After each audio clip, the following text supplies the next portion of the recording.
So now we're going to call on Professor Prof Zulu to come and address us. He is the director of the Maurice Webb Race Relations Unit at KZN. So I'm going to ask the professor to come and join us on the stage. Thank you.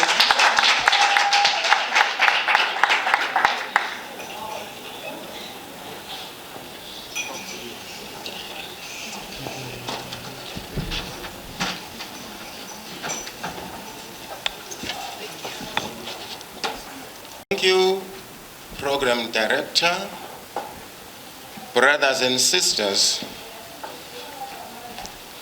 I am not a very good speaker, therefore I will read.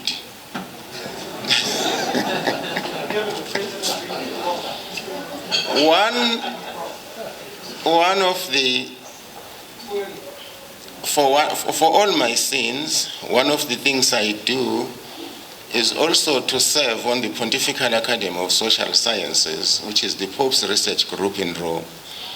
I'm mentioning this because in April this year, we had a conference on social cohesion internationally, cohesion internationally.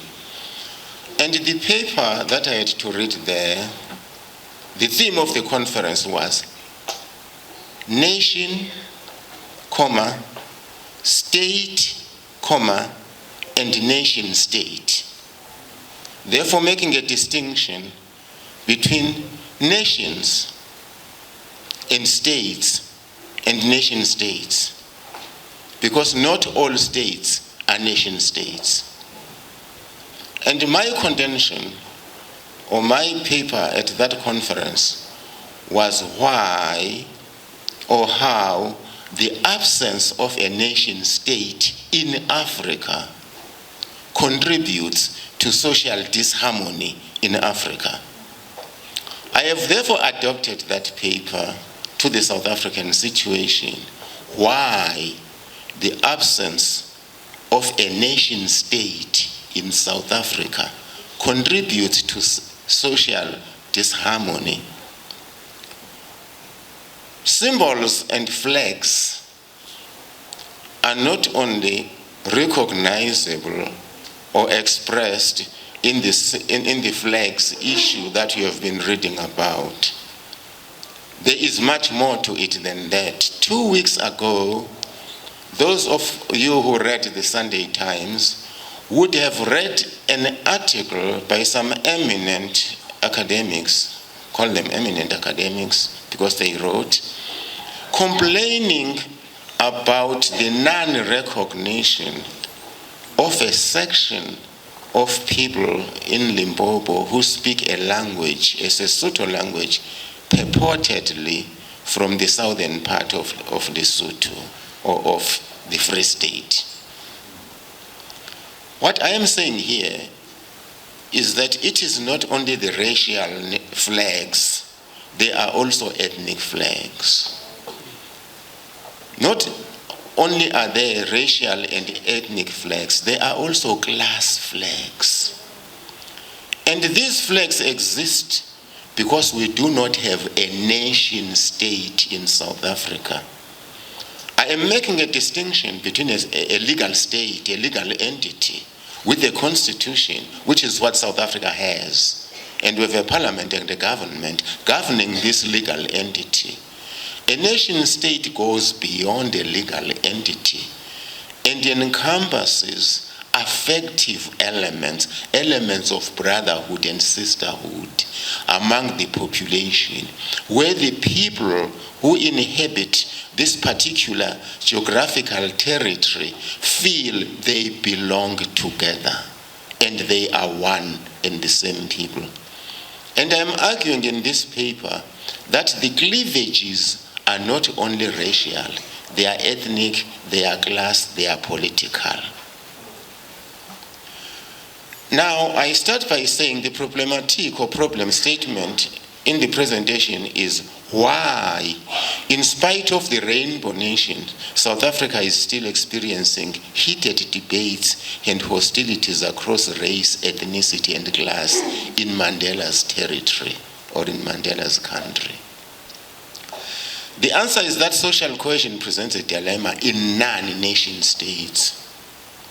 This is particularly the case in post-colonial states, where the shape and character of the state derive from diverse influences, the colonial heritage, ancestral political traditions and ideological contestations, internal and external, particularly of the Cold War, all of which have tampered with the evolutionary processes, causing fractured histories and contradictory trajectories.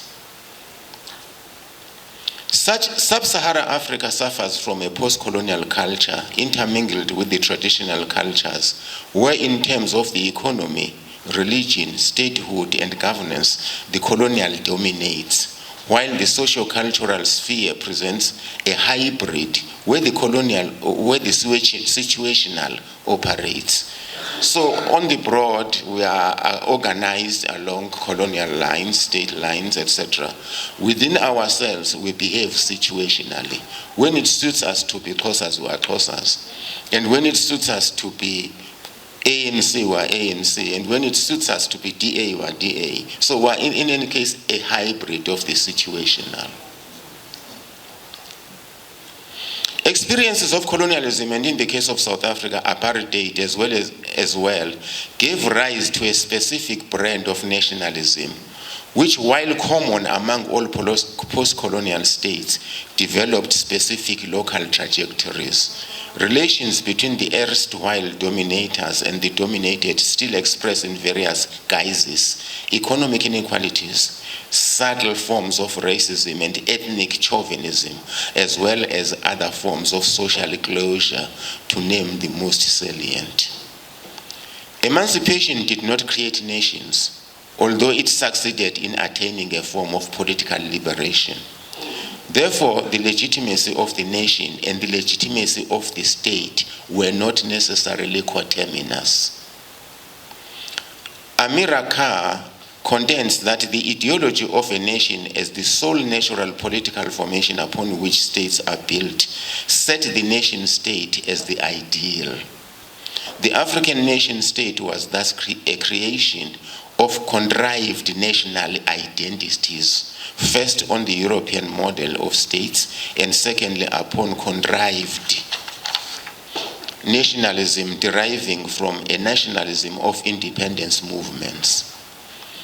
These two processes result from the colonial experience and exclude the pre-colonial conception of the state.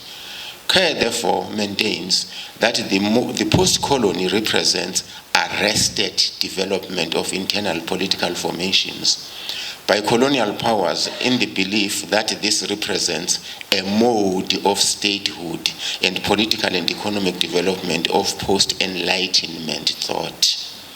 The result was interference with the natural progression, leading to the hindrance of unitary formation of identities, causing disparate and competing claims to nationhood. Mamdani goes beyond the political economy model and historicizes the African post-colonial state, particularly the reproduction of racial and ethnic identities through the bifurcated conception of citizen and subject. The colonial state divided the population into two, races and ethnicities. Each lived in a different legal universe, with races constituting civil society, while ethnics were subjects under customary law. While colonists and other non-natives were citizens and enjoyed rights, albeit unequally, natives as subjects of customary law were subjects of non-circumscribed power, for custom was enforced. Once you were classified, Xhosa custom was enforced, Zulu custom enforced, etc., etc. That's contrived customary law. Besides, each ethnic group had to have its own law. By drawing a fundamental distinction between indigenous and non-indigenous persons and subjecting indigenous persons to customary law, colonial law reinvented ethnicity. This was simply because in the indirectly ruled states, there was never a single customary law for all natives, for customary law was not racially specific. It made a horizontal distinction in law between different ethnic groups. This was not a cultural but a legal distinction. Above this, rights belonged to non-natives. Therefore, nationalism was a struggle of natives to be recognized as a trans-ethnic identity, as a race, as African, and thus as race to gain admission to the world of rights, to civil society, which was a short term of civilized society. This clearly locates the dilemma that the African nation state was to encounter post-independence and has continued to the present. Thus, while colonialism did not invent ethnicity, as Belushi maintains, the formalization and further legislation of ethnicity rendered ethnic sentiments more salient, thus embracing new identities which were to create problems for the independent nation states. The consequence of that is that most African states still experience challenges experienced by pre-state formations, ethnicity, religious conflicts, social and political strife arising from inequalities and inequity in the distribution of resources across regions and social strata within the state. Now let's come to South Africa in particular and say, what is happening in South Africa?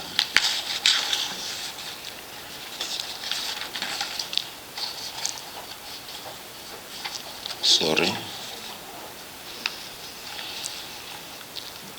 The problematic in this presentation is why symbols and flags bring in the emotions that they do.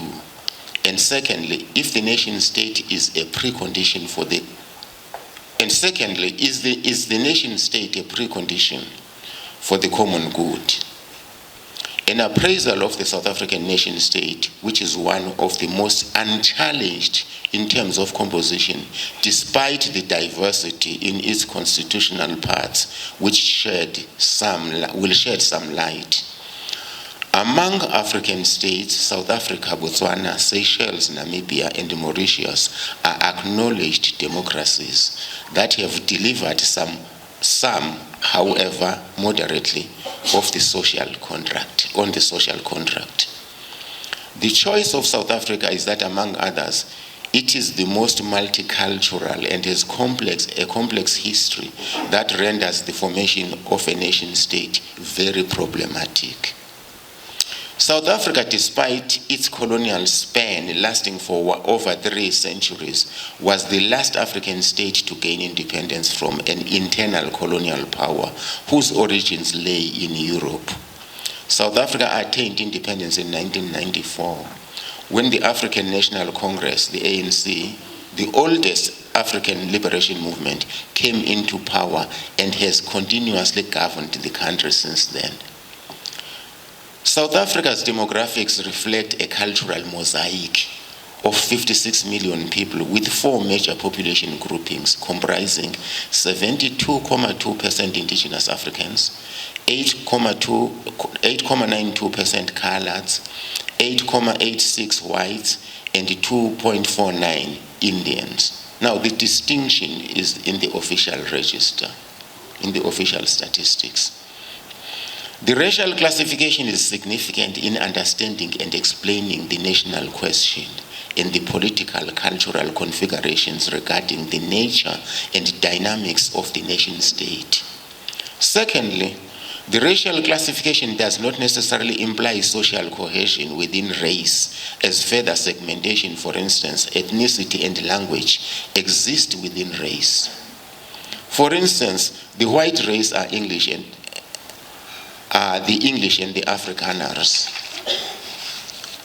as the main language groupings, while Africans have 2 main language groups, the Nguni and the Sotho, and 2 minor variants, the Tsonga and the Venda. Nor are Indian and colored groupings monolithic, as they too have a number of constituent variants.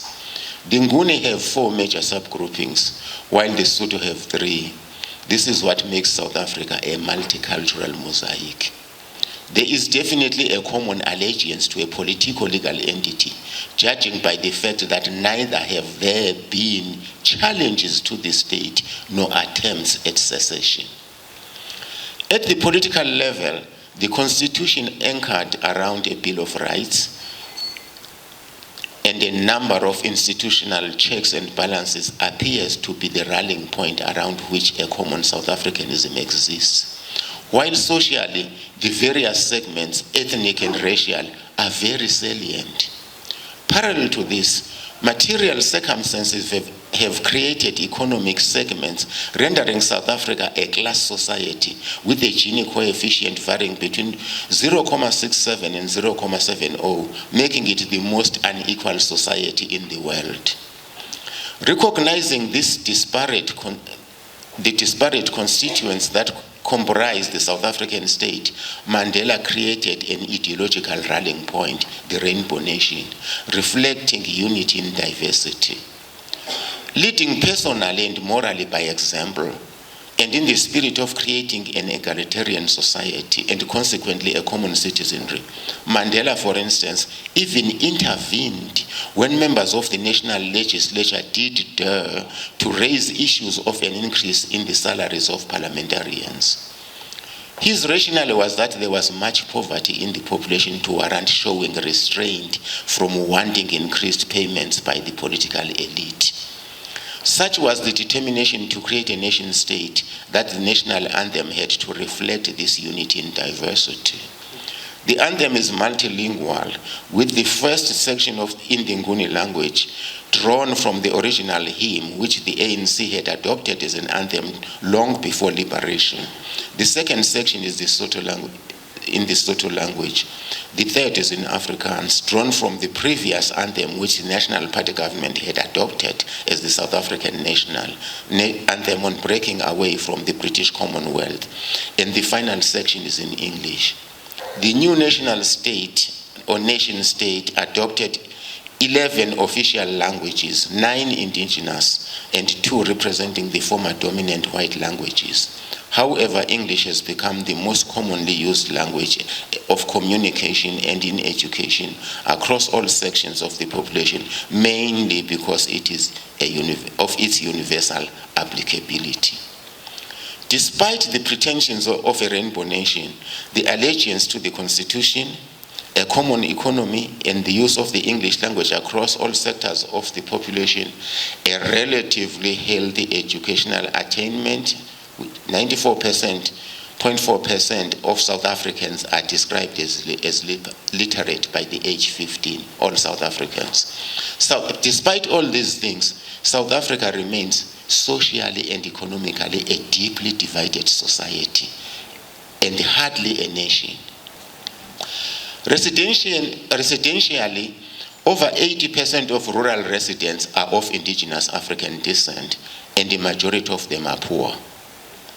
Racial residential separation is also the norm among the urban population, with the townships and shack settlements entirely black and poorly endowed with resources and amenities, while urban suburbs present the opposite picture. Subsequent to liberation in 1994, well-to-do Africans, mostly professionals and business persons, moved out of the townships to formerly white suburbs. This triggered a movement by wealthy whites into newly built expensive suburbs, further from the central business district. However, with the legal abolition of separate residential areas, wealthy Africans followed into the newly created expensive suburbs, thereby introducing a strong class character on top of race into the suburban sociology. Massive shopping malls grew around the new wealthy suburbs, and although the poor are not barred from patronizing them, the economics of consumption excludes them from these new endowments. On top of the hierarchical residential configurations, social services are equally hierarchical. For instance, despite pretensions of universal education, school organization is along race and class lines. Private schools are upper class state schools are in suburbs or distant boarding schools and inordinately expensive, rendering education an exclusive class commodity. Well-to-do Africans have moved their children away from townships and rural schools into city and town suburbs to model C schools formerly used by white children. Discrepancies in performance are glaring, with private and upper-class state schools demonstrating the superior qualities of an exclusive education, while township and rural schools linger in the administrative and resource limbo, as well as poor work ethic from teachers. Privatization of opportunity does not end with education. Despite a universal health policy, performance of health institutions predicated upon economic capacity has privatized the provision of health. Unionism has aggravated the position, as in an attempt to demonstrate the freedom of organization, the South African Constitution entrenched the right of workers to organize. South Africa has a poor service ethos, and trade unions have taken advantage of this, demanding shorter working hours, breaks at work, and using worker power to intimidate management. The result is a very poor work ethic in the public sector. Poor service in state health institutions has driven better off Africans into private health care. Endowed with medical aid services, better off segments of the population patronize private health care services, leaving the poor to endure challenging services in state health institutions. Literally, what makes South Africa less restive, if not non-revolutionary, is the privatization of life that wealth purchases, and the illusion of freedom following the demise of apartheid. While South Africa displays stability in government and shows no challenges to the integrity of the state in its legal form, there are serious problems of accountability of the government to the electorate. The hubris of the African National Congress as the party in government has exacerbated the situation. The political and government systems are rife with corruption, nepotism, and cronyism, resulting in poor delivery of services as corruption and ineptitude siphons the much-needed funds for development and improvement in the quality of lives of the citizenry. So rife is corruption that presently a judicial commission of inquiry into state capture, a term that arose from attempts to reposition state-owned enterprises to benefit individuals in the ruling party. Now this commission is chaired by the Deputy Chief Justice and is conducting hearings into the malady. Simultaneously, two other judicial commissions, one probing corruption in the use of public pension fund, and the other investigating the suitability of two senior employees of the National Prosecuting Authority, the South African equivalent of the Attorney General, to continue occupying their positions despite accusations of political partisanship in carrying out their legal duties. So 3 commissions. The South African nation-state project contains contradictions showing both positive and negatives. Indeed, a generalized feeling of South Africanism exists across all strata of the population, yet clear divisions exist across race and class and are visible in residential patterns, education, health, and a huge Gini coefficient despite a strong state security system, which has alleviated poverty and created a sense of dignity among the poor. Inequity is pervasive across race and class lines in spite of policies such as black economic empowerment, a version of mainstream nationalism. If white capitalism was not part of the conception which equates economic indigenization with emancipation, co-opting a segment of the African elite through preferential treatment when tendering for services to the state. Even the private sector has to observe the Black Economic Empowerment Code when purchasing services from private bidders or employing individuals into senior positions in their enterprises. In this way, it hopes to bridge the historical economic gap between the races. Mamdani alludes to this resolve by mainstream African nationalists to reproduce the customary as the authentic tradition of Africa. in the hope to privilege indigenous over non-indigenous citizens. Black economic empowerment was a product of thinking by white capital encouraged by this streak of African nationalism. This, however, brought in a twist that brought in serious contradictions in the post-apartheid state and created conflicting identities. Captured by the ambitious elites, black economic empowerment has alienated both black and white citizens. The blacks because it has empowered the connected political elite, white because they regard it as a reverse racism. Further, black economic empowerment has alienated blacks from black.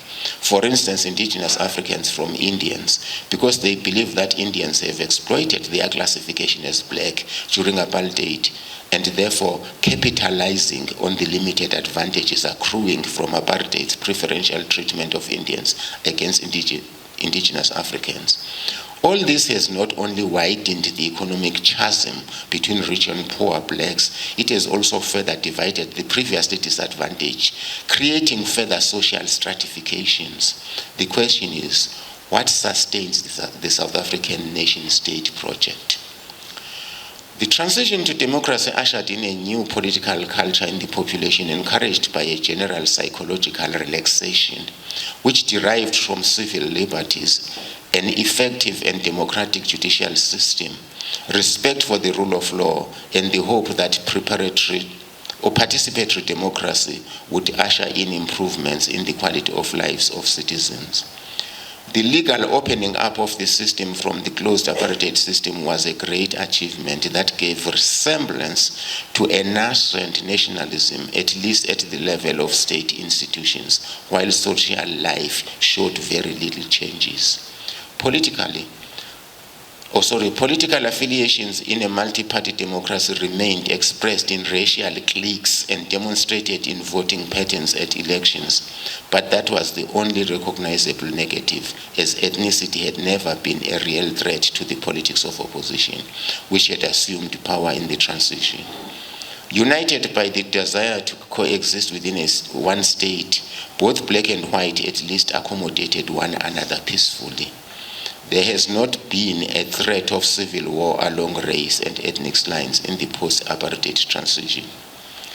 Proponents of multiculturalism in the nation-state project posit the creation of a framework to enable free participation by the electorate in decisions affecting their lives, addressing issues like federalism, the promotion of local administration, cultural autonomy, and proportional representation as building blocks of a nation-state.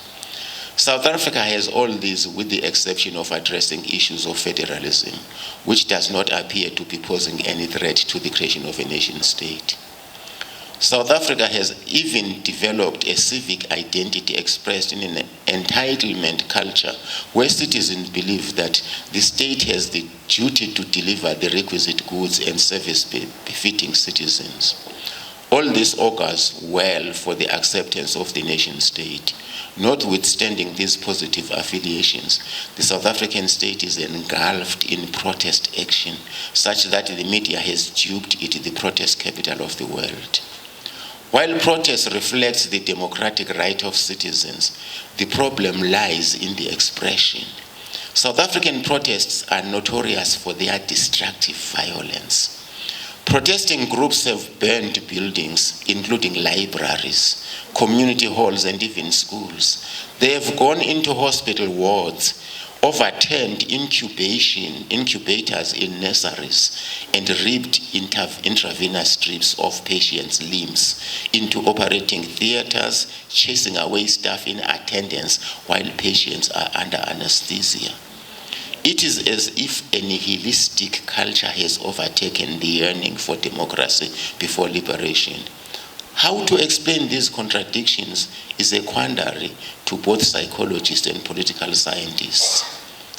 In conclusion, Adam Habib entitled his book The Suspended Revolution. The Suspended Revolution is not a flattering title to a country where the promise of the National Democratic Revolution after apartheid was so great. In this book, Habib describes South Africa as being in a high-stakes leadership drama. He emphasizes the ultimate prize is the presidency and the political power and the spoils of patronage that go with it. This probably sums up the dilemma of symbols and flags in South Africa.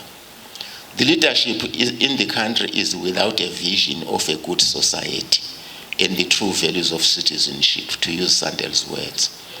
Writing on liberation movements as governments in the context of the anti-colonial struggles in South Africa, Henning Melba from the Dag Hammarskjöld Foundation in Sweden writes, and I quote him, "Sobering post-colonial realities have not met the expectations of those who conquer freedoms. Instead, the post-colonial reality reflects the contradictions and challenges of revolutionary optimism turned into self-righteous entitlement culture of the new elite," unquote. And Melba invokes a quip from Desmond Tutu, Archbishop Emeritus of the Anglican Church and Nobel Prize laureate and veteran anti-apartheid activist. And Tutu says, "We can easily become like that which we oppose and hate the most." We can easily become like that which we oppose and hate the most, unquote. The account of the status quo in South Africa elaborated upon in the above pages depicts a country without citizens. A country without citizens. The general view by most scholars on South Africa is that it has failed to achieve the liberation dream of a democratic egalitarian society with civil liberties for all, and that structured inequalities and inequities still prevail. The result is that the country is conflict-ridden. To use Oligoshi and Lagos' words, these are African authors, these occurrences, I quote them, these occurrences of violence and conflict derive from racial, religious, and ethnic sources, and the majority of them are intra as opposed to interstate in nature, unquote. There are serious structural inequalities and inequities in the distribution of resources, and therefore in social justice. These have come to threaten the integrity of the state. A vibrant nationalism does not exist. Indeed, the vision of a shared society and the values of citizenship are still far-fetched. They only exist in name and in the imagination of the political elite. The country is without binding social catalysts. We don't have binding social catalysts.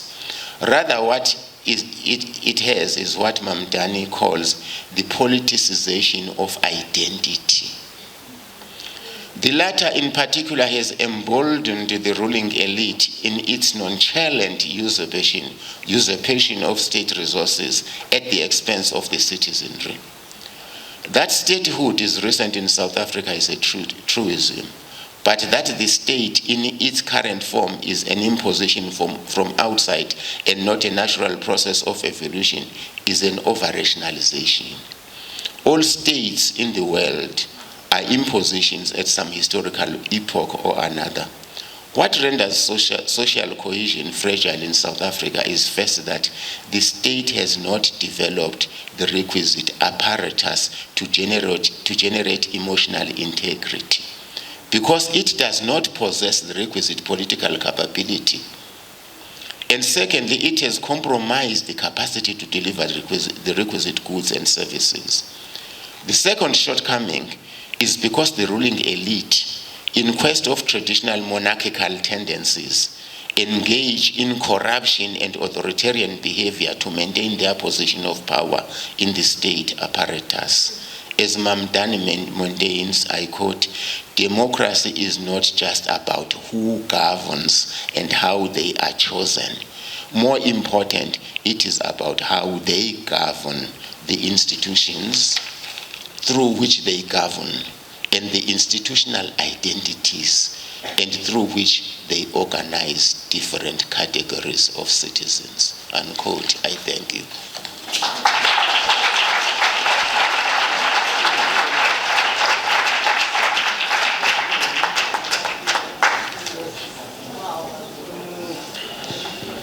Wow, thank you very much, Professor. That was a real privilege to listen to you today. You covered a great deal of subject matter, and I really thank you for what you have said to us. Right, so we get to the question and answer section of the program. What we're going to do is give you 20 minutes to, in your groups that you're sitting in, look at what struck you most from the presentation, and to come up with one question. Please make it one question and not one question with 5 parts. We would like to get as many questions from as many groups in as possible. So we're going to give you 20 minutes now, as I say. If you can look at what struck you most from the presentation and come up with one question that you would like to ask the professor.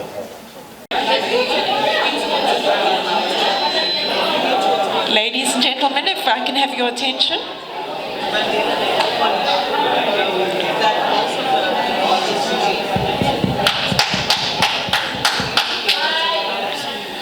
Right. I'm sorry to disrupt the obviously very good conversations that we're having, but we need to be mindful of time. And as I said just now, I don't want to stand between you and food, especially the colleague at the back who is here for the lunch.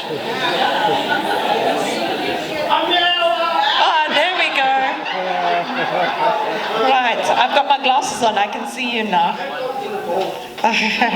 He's got a straight path to the door. Right, what we're going to do now is we're going to ask if somebody in your group can frame the question, and I'm going to ask the front of the room, since we haven't heard from you this morning. I see the gentleman, I recognize you with your hand up.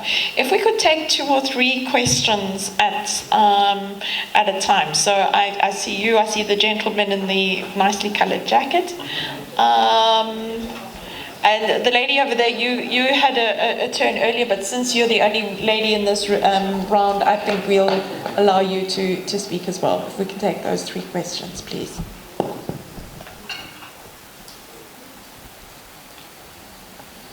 Morning, everybody.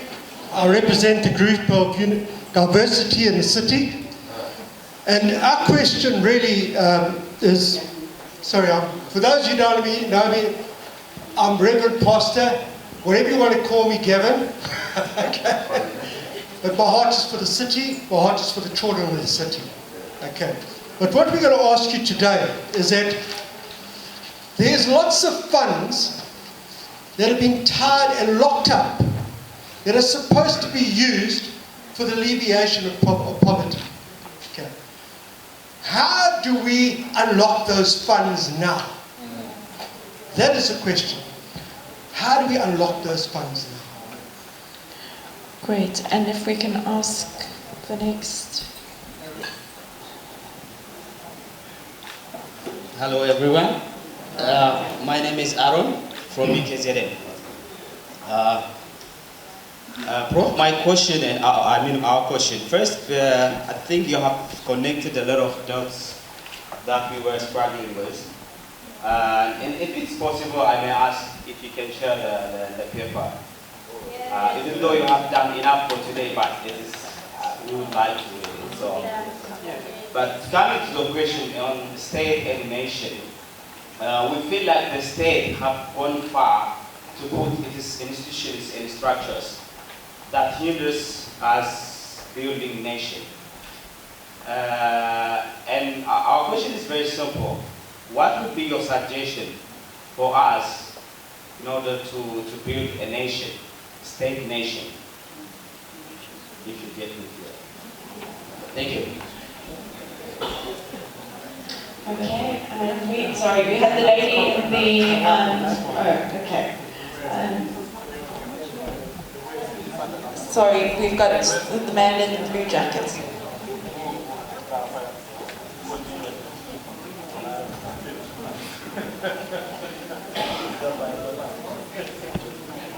Thank you. My name is From the organization called Parties, which is Community-Based Crime Prevention. Thank you once again to Professor. Our question, Professor, I think we are in the war in our country between who government works and the civil societies. So if I speak about the civil society, I speak about the community organizations and structures that represent our communities at a grassroots level. If we speak about who government, those are politicians and officials. So we do understand that who government works, especially our country, still governed by politicians. And politicians is not somebody you can trust. So if you look at imbalance between our civil society and government, I can say us as civil societies is 10%, since we do not have access to programs and projects, power, authorities, decision making, and all. But who government is 90% because they have all the power over our resources and our opportunities are within the South Africa.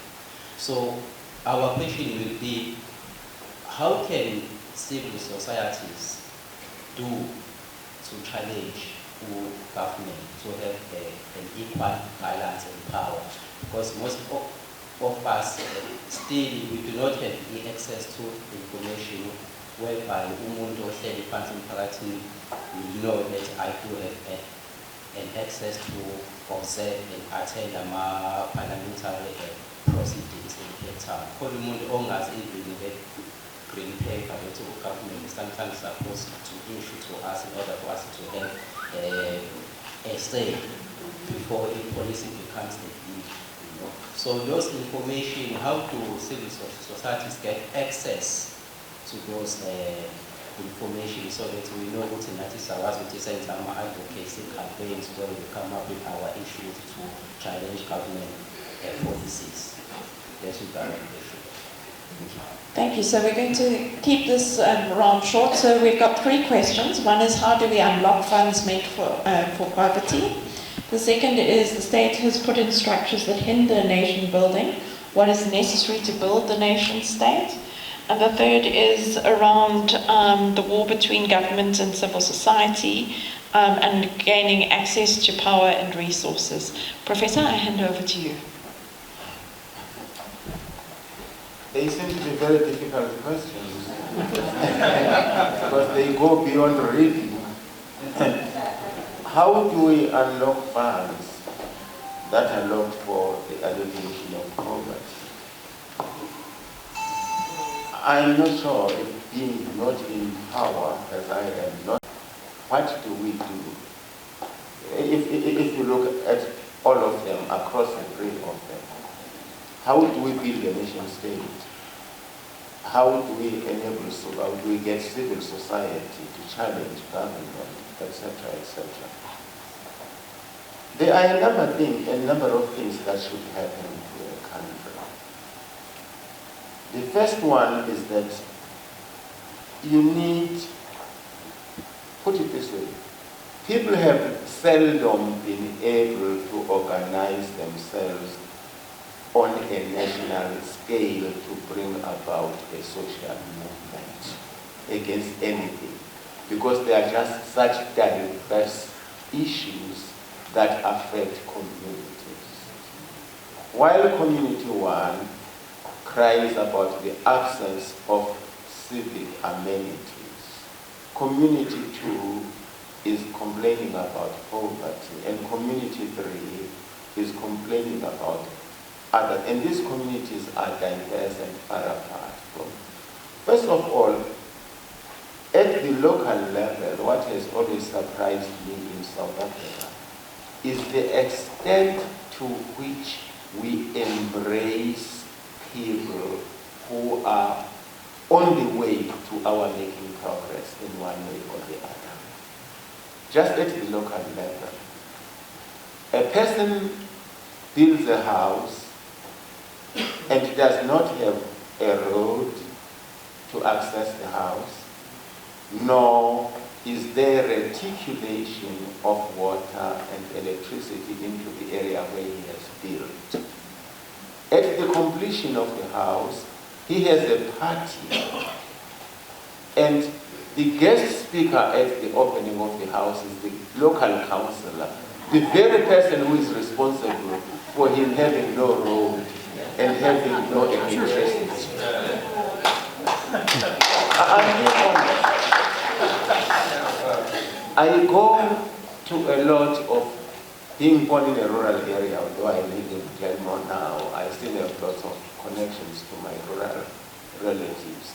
And in almost all the funerals of my relatives that I go to, one of the people sitting at the top of the table is a local councillor.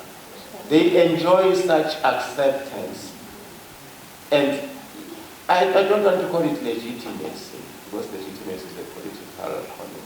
At a social level, we are not, I think we are either starving so much that we accept people who distribute the crumbs and go for and hope that they will keep on distributing the crumbs. I think when I listened to the conversations this morning, that's what theme was running through, that we've given up and accept with a messianic cult, and every person in our little community, no matter how detrimental they are to the collective progress, but because we hope they will better my life as an individual or my family, we embrace them.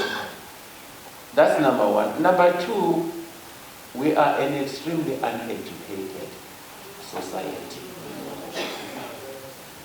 We have a 94 point something literacy, as I read from the paper, and that's statistically proven. But the literacy is not necessarily in the right domain in terms of civic liberties and civic rights. We are writing a little report following the elections, the Morris Web Race Relations Unit, through one of our researchers, Lukona Mguni, got a grant from the Open Society Foundation just to interview 1,000 voices selected at random from various communities regarding the elections, etc., etc. And what we are getting from the data is alarming.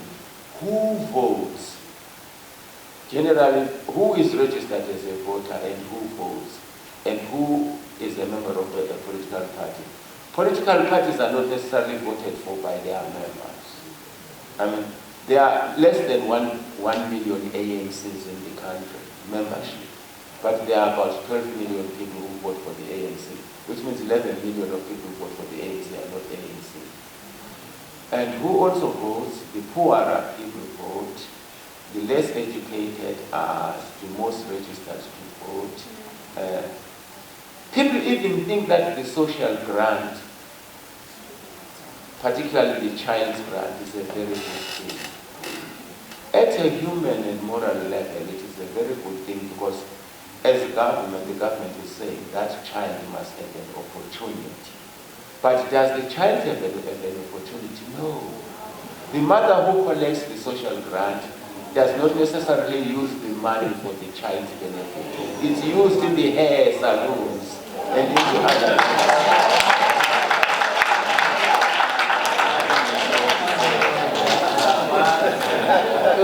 To be honest, what is wrong in this country?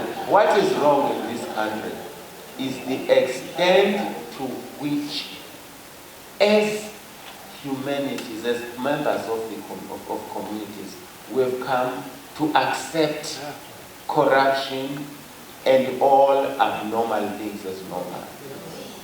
If there were no buyers of stolen cell phones, there would be no cell phones stolen. I mean, the fault with South Africans, to be honest, to be blunt, lies with us.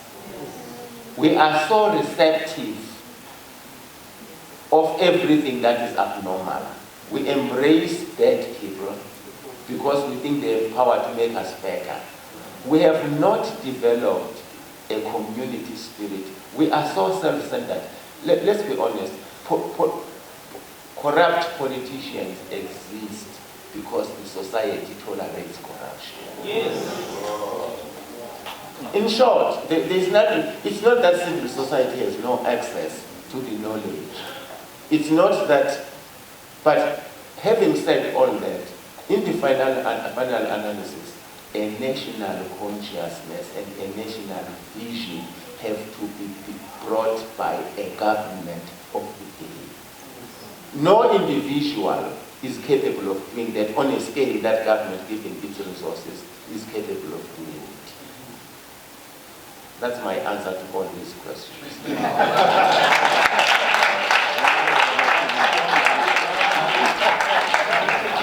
Thank you for those very illuminating answers. I think we need to take, if we can take some questions from the back of the room. I see the gentleman with his hand up. I see a hand over there, and I see a hand over there from Cyril. So those are the three questions we will be taking now. Yes. I'll recognize you now. Right. Yeah, good afternoon. Yeah, my name is Adi Damola, and from UKZN. Yeah, there are two things I would like to ask Professor. I appreciated your speech and topics that you've traversed and all of that. If I was to ask questions, there are going to be so many of them, but let me just keep it to these two. Now, yes, 1 and 2. Yeah. As a Nigerian, I am concerned with the stereotype and labeling of my people, in spite of the fact that we have the bad eggs, which we can't do anything about. But I think that if the government could spot the problem from that perspective, which actually is what you teach us in the university, problem statements. And when that is done, we also craft our objective. And if this government is serious about tackling this issue from different angles, externally and internally, what would you think would be if the South African government could have a pact with, say, any foreign government on arrangements if anyone is caught, to reduce the cost of correctional services here? Why doesn't it just push those people over back to their country for trial? Would you think that's okay? Then on the part of the challenges with South Africa, how serious can the government do something about black empowerment? Because most times the rhetorics or the narratives you hear from people is that people are taking our jobs. Then the question is, why are they taking your jobs? If we are going to ask that question, is it because you are not skilled, which no capitalist will take a risk on?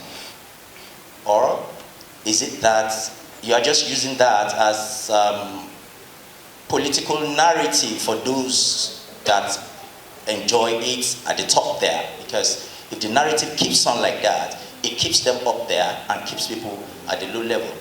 Don't forget that these people, they are the lowest of the society. And when you look at the twin evil in the society here, we have poverty and inequality. Either of them leads to the other. When you are poor, you may not have equal rights every other person has in a place. And when you are being affected by inequality too, it could also lead to poverty. So how do you think the government that is supposed to be responsible, intentional and responsible in terms of bringing people out economically, what do you think should be their job? Because in the last 25 years, we have had several of black people in South Africa. The question I ask some of my South African friends is that, call out your government, what have they done in the last 25 years? That's where they start from. Thank you. Thank you. My primary question is primarily based on the identity, In South Africa, primarily, the continent as a whole, black people don't know about the truth about themselves. There's not a single school in South Africa, even now, even universities, that teaches what it means to be an African. That's the primary thing. because the majority of people that inhabit this continent are black people, but they have no clue at all about what it means to be African. From primary school, university, from all forms of level of institution. But we've overlooked that and we talk about social cohesion. If you look at the Chinese, the Asian nations or the Tiger nations, they were also colonized, right? But look at the rapid space of time, in the last 40 years or so, they've caught up, almost there, they've caught up with the Europeans because they understood the significance of building from the ground, because the foundation lies in knowing yourself, basically, because this social cohesion, it's also economical. It's economical. You cannot have a people that don't know themselves and you expect them to have sort of a social cohesion amongst themselves. Exactly. You can never achieve such a goal because cultural values are economical. From the beginning of time, I think, when you look at human history, it's always been a clash on how we see reality. It's always been a clash on cultural values. Cultural values are primarily the cause of people clashing amongst each other because they all have different perspectives. So us as Africans here, also as a whole, as an inclusive people, we need to look at their perspective first. How can we actually create a social community that has a historical understanding and also has a cultural value economically? Because that's the problem. We need to understand about what it means to ourselves before we can even solve other problems. Because we basically suffering from inferior mentality. I think that's one of the main important things, because we can learn a lot from the Tiger Nation, from the Chinese. They went through a stage that we went through, but they are really ahead of us. Thank you very much. And we have the third hand. Sorry, where was the third hand? There we go. Good afternoon. My name is Chula Zondi. Prof, no matter how much I persisted to tell this group that I'm not a good speaker, they insisted that I present. So likewise, I'll also read.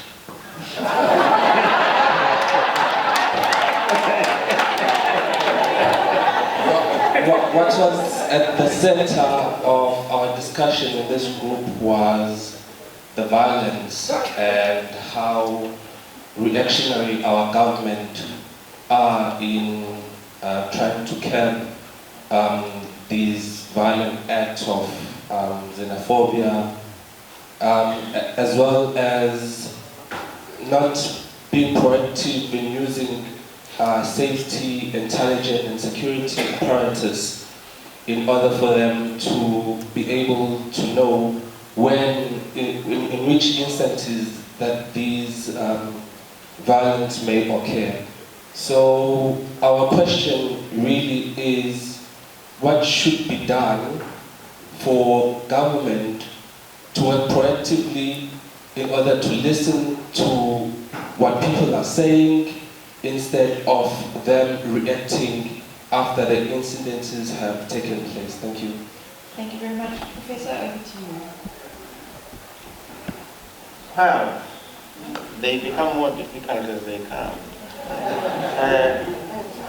The first gentleman, if I heard you very well, foreign documents, were you saying, should foreign documents not be, should the owners for the processing and payment of foreign documents not be located at the applicant? Did you say that, or did I not hear you well? Pardon?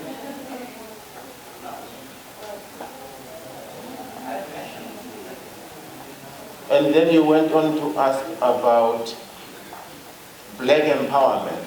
You had two questions. I did not get your first question pretty well.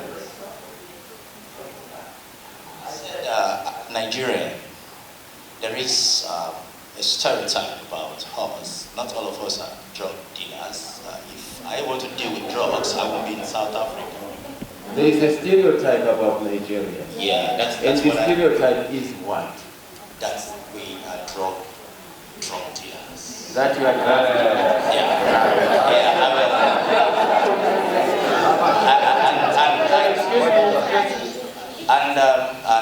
because we had a seminar some times ago that a South African lady was presenting in a paper, and the next thing she said was exactly, I gave her a look, and another person came back to me to apologize that such language is wrong. You get me? Every one of us are not drug pushers. So, mind your language. If you could identify that there are drug pushers, what are your security apparatus? I'm not hearing you at all, honestly. Somehow or other, either the accent or you are distant. Okay, let me go louder. What I'm saying is there is a stereotype about us here.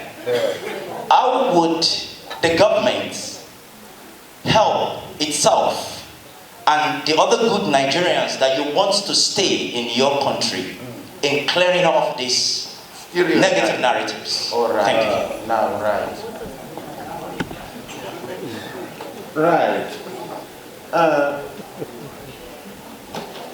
Stereotypes arise psychologically.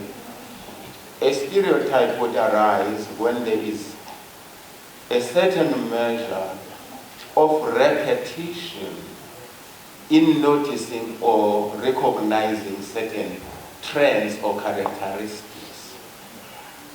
They seldom arise from vacuum.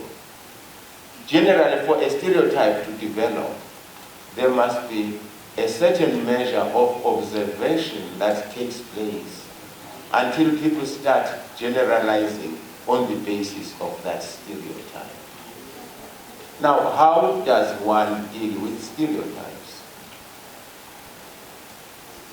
Do we go on an educational spree and saying statistically the number of cases that have been heard at court are not sufficient to create a stereotype? Or do we correct, going together with the stereotype, is the belief that the Nigerians act in cahoots with a corrupt police service in South Africa that enables them, or that turns a blind eye, or that are in cahoots with them in the drug business. I think it's a very difficult thing to, I don't think one can locate it at the level of government and saying, how does the government obliterate it? Stop corruption, deal with the corrupt officers so that they do not collude with the few. Definitely, I mean, there are many more Nigerians in South Africa than the Nigerians who have been caught in the drug business. That's a fact. But how do you correct the fact to say that Nigerians do not deal in drug business at all, when a certain significant number in terms of popular perceptions have been and are known to be dealing in the business? That's I'm throwing the question back at you, and I know you are not going to answer it. No, can I answer it? Yeah, no, I'm being serious. When the wife of the Minister of Intelligence at a particular time, Mrs. Twele, went through a very big public trial, the companion was a Nigerian. Is this sufficient to create a stereotype? I'm leaving it at that. Regarding black empowerment, I have already said in the paper that the pollution of black empowerment with nepotism and all the other things, the basis of black empowerment was that it was a mechanism of leveling the playing field. By the time people went into the race, others were already well-trained in good institutions, to use the race metaphor. So in order to try and equalize equity or opportunity, some had to be given a head start, and that's how black empowerment came about. It was, however, polluted by the corruption and everything that went on with the politics. if done correctly, it would not be a bad thing. But corrupted, it has turned out to be what it is. Let's come to the issue of identity. And this is a very difficult one. You have gone to equate or to try and draw parallels with the Asians. Now, there is something that's very fundamental about colonialism. I always marvel at young people or at politicians when they say, we're colonized, we're colonized, we're colonized. Yes, militarily, we probably had very little capacity to resist colonialism. Ideologically, there were certain things that we liked in colonialism. And to accept that at times sounds very unpatriotic and unpolitic. We loved their medicines because they could extract our teeth without us feeling pains. It was a superior form of medicine. We loved their houses because literally they would not be washed by the floods and the other things. We loved their clothing because we did not have to slaughter a goat each time we wanted something to do on ourselves. No, let's be honest about it. There were certain things we loved in colonialism because they were positive. And therefore, we have become cultural hybrids. And I'm serious about it. My whole upbringing is from a Catholic mission station. And I loved the things that the mission station did. And we did not like Amakaba in the vicinity because they were taking us backwards. They couldn't read and write. They couldn't bake. They didn't have good bread on Sundays. Now there were certain things. And until we as Africans say what it is that we loved in colonialism and what is it that we did not like, the conquest and the taking of the land we did not like. But we loved the churches because they told us, if you want to grow and be like us, go to this church and speak to our God.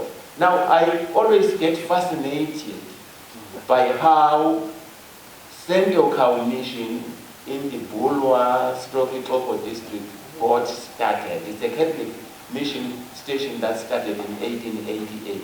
I am Bata, Bata. That's why I'm not a Makeba, I'm a Kalimesh. Now, when the Roman Catholic missionaries came to Sendoka and tried to convert the Batas into Christianity, the Batas were very resistant. They said, we are quite okay. There was a drought, a very huge drought in 1887/1888. And the Batas were in the habit of going up to the mountain and chanting to their ancestors, to bring the rain. And on 3 occasions they went and they came back empty-handed. On the 4th occasion, the local priest at St. Okau said, let's go and try my God.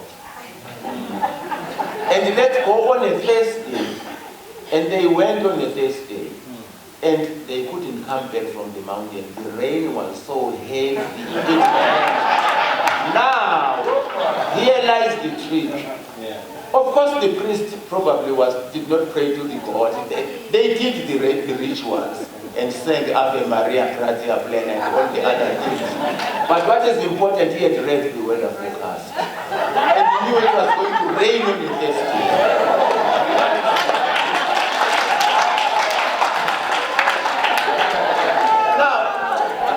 The aspects of colonialism that we like. Here is the person who speaks to his God and the rain comes down. They say the following day, there was such a flock into the mission for people to be baptized that the priest had to go and get help from Lut's mission in order to complete the baptismal ceremony.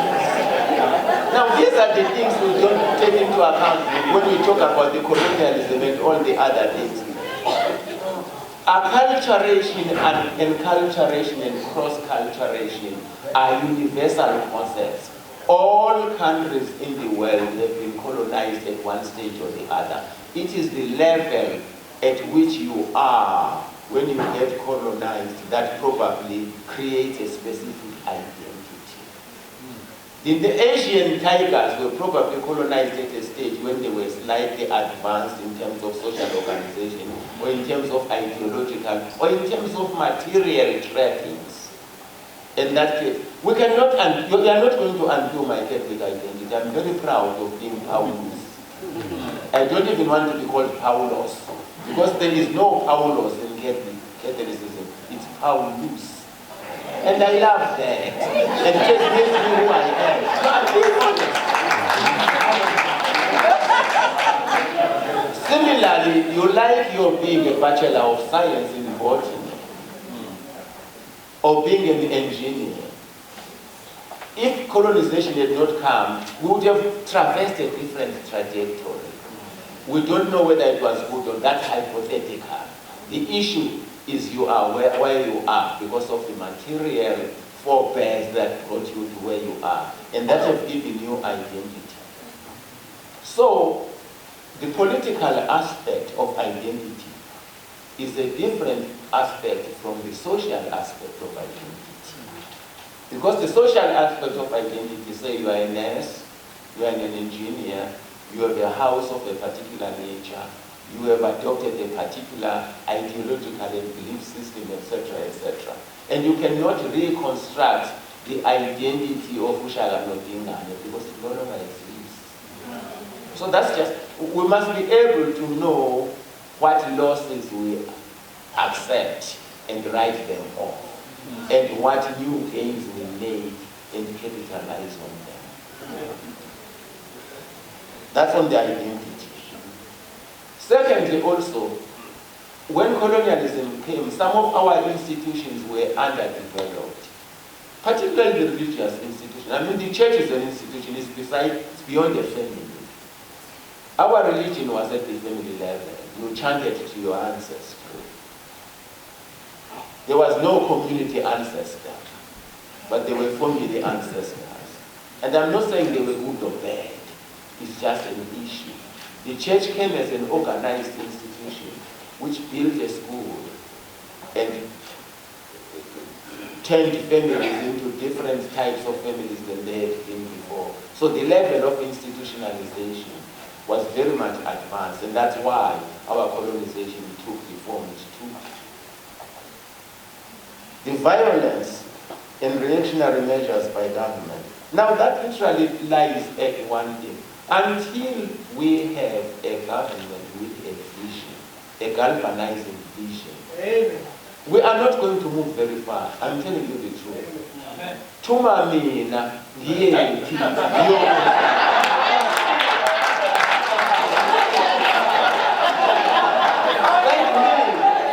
send me, where? And to do what? Are you with me? We are a nation of slogans, and we accept the slogans for what they are, and we do not interrogate the slogans. Send me where and to do what? We have not asked that until we go that far. Until we go that far to problematize, to interrogate what we are doing. We're not going to go very far. Thank you.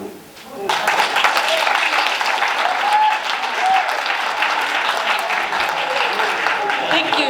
In the interest of being fair, I'm going to recognize the two hands that I recognize. So it's the lady in the front here, and it's the lady in red over there. Okay. Thanks. I've got then the lady in red behind you, Michelle.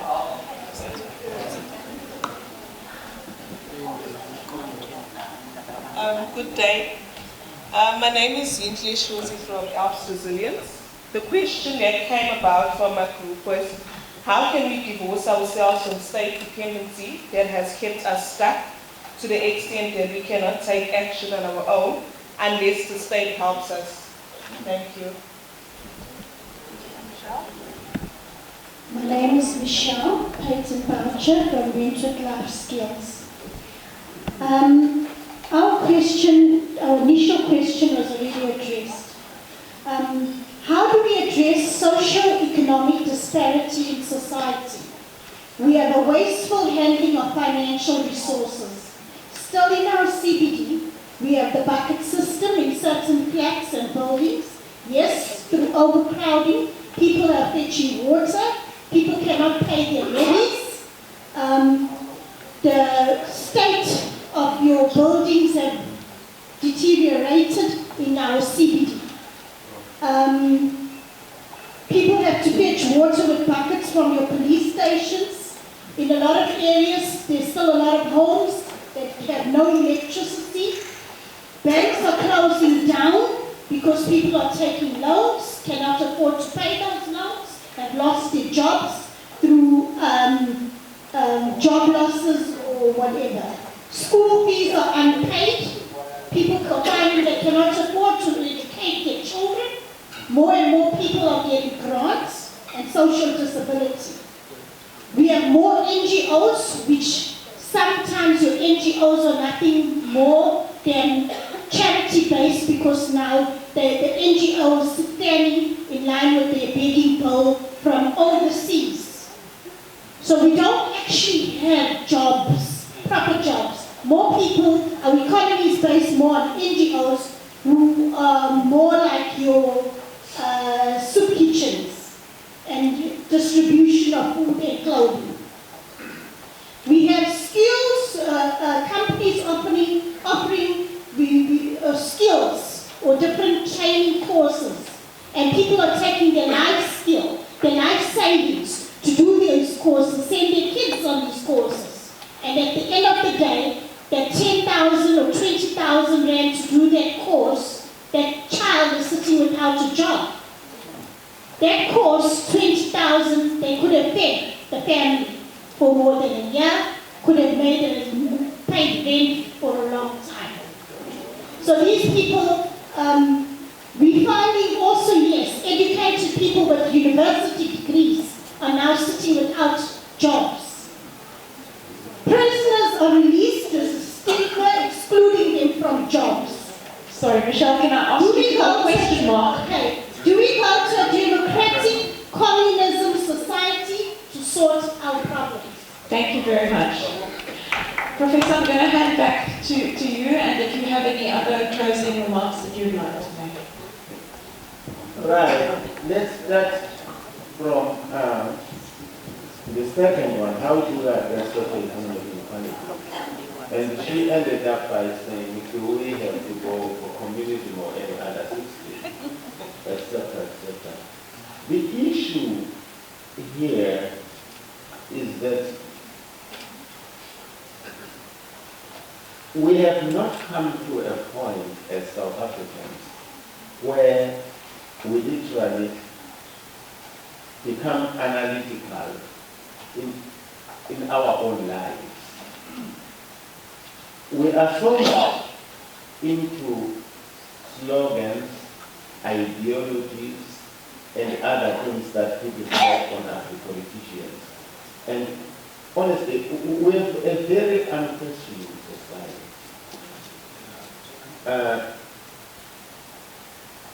When they say, let's try and do something, I'm not advocating, to start with, I'm not advocating any ideology whatsoever. I'm just trying to analyze what we do and how that which we do probably keeps us where we are every day. When they say ESCOM is very expensive in the way it is presently constituted, do this, unbundle it, or do another thing in order to try and revive it. The unions jump very quickly and they say that's going to lead to a lot of jobs, and they make much of and release much of. Now, everybody, South Africa is an extremely selfish society. And until we try and do something about me first, then the rest happens. Now, if 200 jobs were going to be lost, and in the new dispensation would create anything like 600 jobs, shouldn't the 200 be lost so that 600 could be rebuilt? I don't know. So the questions that you are asking, I don't have an answer to, excepting that we as a society have all, and are also not doing enough in ourselves to get ourselves out of the dilemma. We are waiting for the Messiah. They form a political party, and then we run after the political party. They form a union, then we run after the union. They do this, then we do. I don't know. It's a dilemma that there are questions that I myself am asking. How do we get out of the mentality of thinking that help will come from outside and not from ourselves? To be honest, the easiest answer to your last question is what the government has. What office? But we have never come to conceive, even some of the most analytical of us, we have never thought of a South Africa without an ANC. No, seriously. When you talk about this, people say, but what do you have? Oh, we have never even thought that we could form another political party in order to get anywhere if the way to salvation lies through the formation of a political party.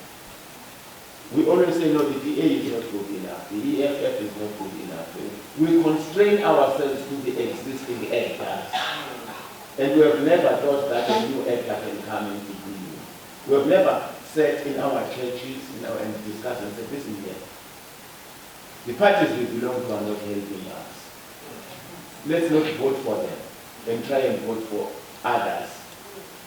We have never come to think about that. We are circumscribed in our thinking. We think within what we have next to us. How can we divorce ourselves from state dependency? We have never asked ourselves, should everybody really have a house built for them by the state? I don't know, I'm asking a question.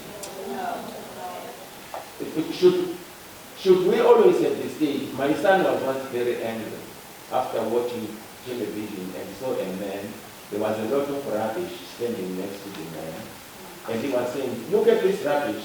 The municipality is not removing it. And my children are going to fall ill. But his children are going to fall ill and he's doing nothing about it. Because the municipality is, we have such a state dependence syndrome. And we have never thought we can do anything outside of the state. Yeah, that's my answer to both questions. Right, we have come to the end of our time and I'm now standing between you and lunch. So that is never a good place to be.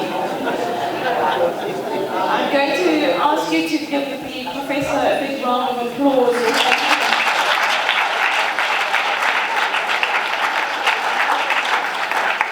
We're now going to break for lunch until 2 o'clock, but in order to get lunch, you need to get a voucher, which means that everybody has to exit through the second door. Please, if you can exit through the second door and be back at 2 o'clock. Thank you.